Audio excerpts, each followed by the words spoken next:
వాటి విషయంగా మన క్యాడర్ను మనం ప్రొటెక్ట్ చేసుకోవాలి, మన కార్యకర్తలను మనం ప్రొటెక్ట్ చేసుకోవాలి. ఒకవైపున ప్రొటెక్ట్ చేసుకుంటూ మరోవైపున ప్రతి ఇంటికి కూడా చంద్రబాబు నాయుడు చేస్తూ ఉన్న పరిపాలన మీద ప్రతి ఇంటికి తీసుకొని పోతూ క్యాంపెయిన్ మెటీరియల్ కూడా తీసుకొని పోయి ప్రతి ఇంటిని అవేర్నెస్లో క్రియేట్ చేస్తూ ఉండగానే మరోవైపున మన క్యాడర్ను కూడా మనం గట్టిగా ప్రొటెక్ట్ చేసుకోవాలి అని అంటే ఖచ్చితంగా లీగల్ సెల్, మీడియా సెల్ ప్రతి నియోజకవర్గంలో స్ట్రెంగ్తన్ కావాలి. జగన్ 2.0 సూపర్ యాప్ కూడా ఎలాగూ ఉంది. మనకు సంబంధించిన వైఎస్ఆర్సీపీ టాక్స్ కూడా ఎలాగూ అందుబాటులో ఉన్నాయి. సో వీటి ద్వారా మనం ప్రజలకు మెసేజ్ పంపించాల్సినవి, మనం మెసేజ్ పంపించాల్సినవి కూడా సోషల్ మీడియా ఆధ్వర్యంలో మనం పంపించాల్సిన కార్యక్రమాలు మనం చేయాలి.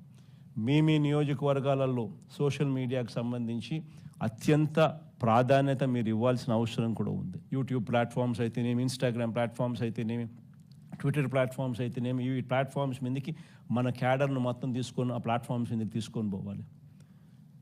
వాళ్ళందరికీ కూడా ఆ ప్లాట్ఫామ్స్లో ఎలా అకౌంట్స్ ఓపెన్ చేయాలి, ఎలా యాక్టివేట్ చేయాలి, ఎలా నడిపించాలి అనేది కూడా మీరే శిక్షణ ఇవ్వాలి. వాటికి సంబంధించిన కూడా కార్యక్రమాలు కూడా జరగాలి. ఎందుకంటే మనం నెగిటివ్ మీడియాతో యుద్ధం చేస్తూ ఉన్నాం. ఒక ఈనాడు, ఆంధ్రజ్యోతి, TV5 ఇలాంటి దిగజారిపోయి ఉన్న వ్యవస్థలతో యుద్ధం చేస్తూ ఉన్నాం. మన క్యాడర్కు ఇటువైపున నాణ్యానికి ఇటువైపున ఏం జరుగుతూ ఉంది అనే స్టోరీ తెలియాలి అని అంటే ఇటువంటి ప్లాట్ఫామ్స్ నుంచి మనకు న్యూస్ కంటెంట్ మన వాళ్ళకి అందరికీ కూడా అందాలి. సో అవన్నీ కూడా జాగ్రత్తలు తీసుకోవాలి. మరోవైపున నియోజకవర్గంలోని సోషల్ మీడియా ఇన్ఫ్లుయెన్సర్స్ అందరితో కూడా మీరు మాట్లాడాలి. అందరినీ మీరు పోయి కలిసి వాళ్ళందరినీ కూడా రిక్వెస్ట్ చేయాలి. మీ అందరితో పాటు మీకు సపోర్ట్గా వాళ్ళు నిలబడేందుకు వాళ్ళందరూ కూడా ముందుకు రావాలని అడగాలి, రిక్వెస్ట్ చేయాలి. నియోజకవర్గ స్థాయిలో ఉన్న మంచి లాయర్లను మనం ఖచ్చితంగా ఒక ప్లాట్ఫామ్ మీదకి తీసుకొని వచ్చి మన కార్యకర్తలకు అందుబాటులో ఉండే విధంగా వాళ్ళందరినీ నిలబెట్టాలి. వాళ్ళందరూ ఆటోమేటిక్లీ జిల్లాలో ఉన్న మన లీగల్ సెల్తోనూ, రాష్ట్ర స్థాయిలో ఉన్న మన లీగల్ సెల్తోనూ అనుసంధానం కావాలి.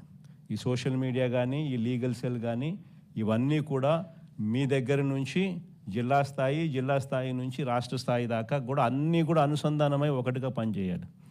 ఎందుకంటే హైకోర్టులలో ఇక్కడ ఉంటాయి, హైకోర్టులలో వేయాల్సినవి హైకోర్టులలో వేయాలి. సిమిలర్లీ సోషల్ మీడియాకి సంబంధించినవి కూడా అంతే. వాళ్ళకి ఎవరైనా పోలీసులు హెరాస్ చేస్తే వాళ్ళని కాపాడాల్సిన బాధ్యతను మళ్ళీ ఇక్కడి నుంచి తీసుకోవాలి. కాబట్టి ఈ లీగల్ సెల్, మీడియా సెల్స్ మీరు జిల్లా స్థాయి అండ్ రాష్ట్ర స్థాయి అన్నీ కూడా ఒకటిగా తయారై, ఒక యూనిట్గా తయారై ప్రతి నియోజకవర్గంలోనూ యాక్టివ్గా ఉంటూ అన్నీ కూడా కలిసికట్టుగా పనిచేసేటట్టుగా చర్యలు తీసుకోవాలి. ఎక్కడైనా మీ నియోజకవర్గాలలో మీరు ఎవరైనా ఈ విషయాల మీద యాక్టివ్గా లేకపోతే దయచేసి ఇప్పుడైనా కూడా గేర్ మార్చండి. రెండో important point door to door campaign. ఇది కూడా ప్రతి ఇంటికి చేరాలి. ప్రతి ఇంటికి మన కార్యకర్త వెళ్ళి ప్రతి ఇంటికి కూడా మన ప్రభుత్వానికి ఈ ప్రభుత్వానికి మధ్య తేడాలు ఏమిటి అన్నట్టు కూడా ప్రతి ఇంట్లో వివరించాలి. ఇది నెంబర్ 2 కూడా వెరీ వెరీ ఇంపార్టెంట్ కార్యక్రమం.